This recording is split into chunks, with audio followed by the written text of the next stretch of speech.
So you've probably done the guided meditations, you've probably done the breathing exercises, and maybe you've even dabbled in some journaling. But you still happen to find yourself stuck in the same old frustrating patterns. Maybe you still react in ways that you wish you didn't, or maybe you even just feel like no real actual change is happening inside of you. Mindfulness is supposed to feel like something that should be helping, but for some reason, no matter how much you try to practice it, it's still not clicking. And if mindfulness has ever felt like a chore or just like something you really couldn't stick with for long, it's not because you were doing it wrong, but it's because there was something missing. And it's something that I call your emotional why. But here is the thing. There is so much more to finding your emotional why than just knowing it's something that's important to you. So by the end of this video, you are going to know exactly how to find your emotional why that is going to ensure that mindfulness will be something you can stick with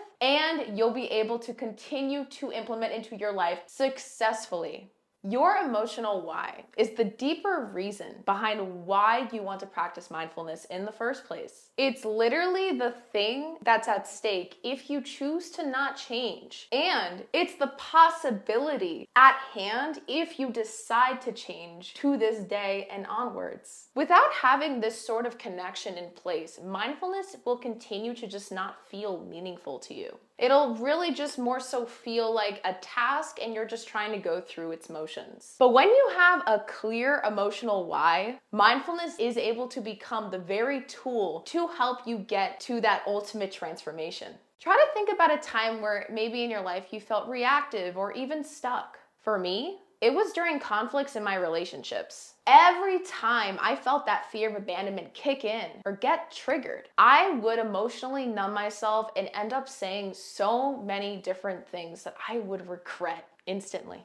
I genuinely hated the person I became in those moments, but I really just didn't know how to change. I just needed a deeper reasoning to want to change and something bigger than just wanting to feel calm. My emotional why ended up becoming me wanting to show up better in my relationships for those that I loved and cared for. And also being the person or the version of myself that I truly wanted to embody and become. So the very first step to be able to accomplish this for yourself is to start looking at moments where you feel the most stuck or the most reactive. These are going to often be the moments in your life where mindfulness just felt 100% ineffective for you, where your emotions or maybe some old habits take over, where you might end up acting out in ways that you might not be the most proud of. Is it during stress at work or maybe during some tense conversations at home? Or is it those times when you're just super, super hard on yourself?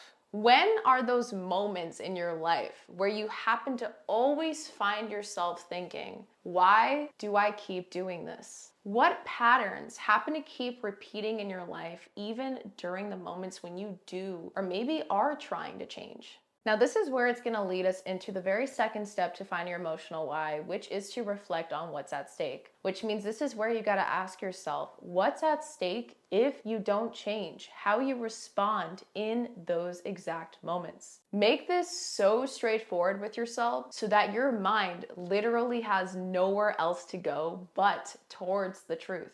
Think about what might be slipping through your fingers if you stay stuck in those patterns. Is it your ability to connect with the people you love?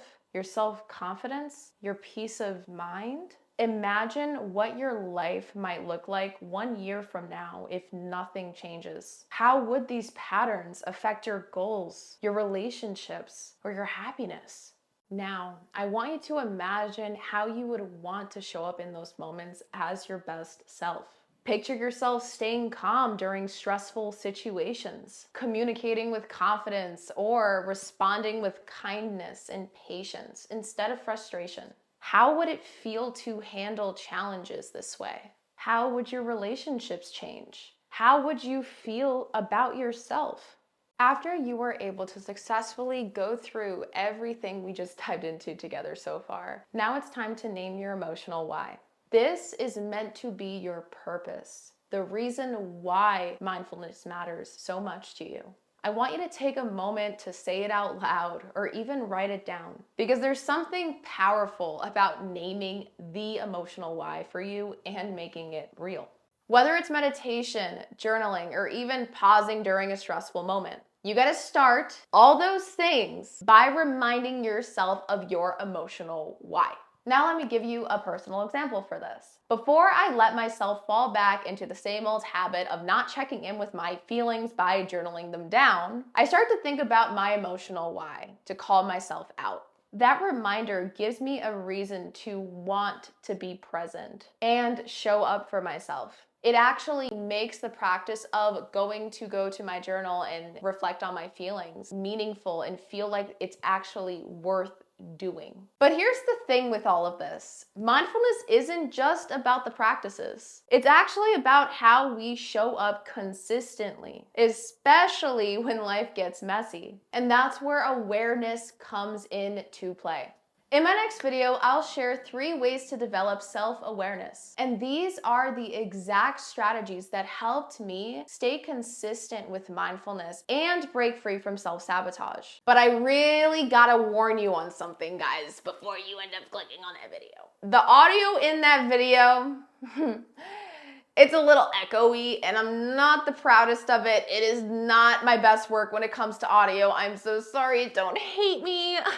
But trust me when I say this, the content in that video is just so valuable that you're definitely gonna forget all about the audio issue once you start applying everything we go over in that video together. So I highly recommend that you guys click over that video to watch it now, and I will see you there. Send you guys so much unconditional love, and I'm so proud of you for taking that next step to help you become the best version of yourself today. Bye.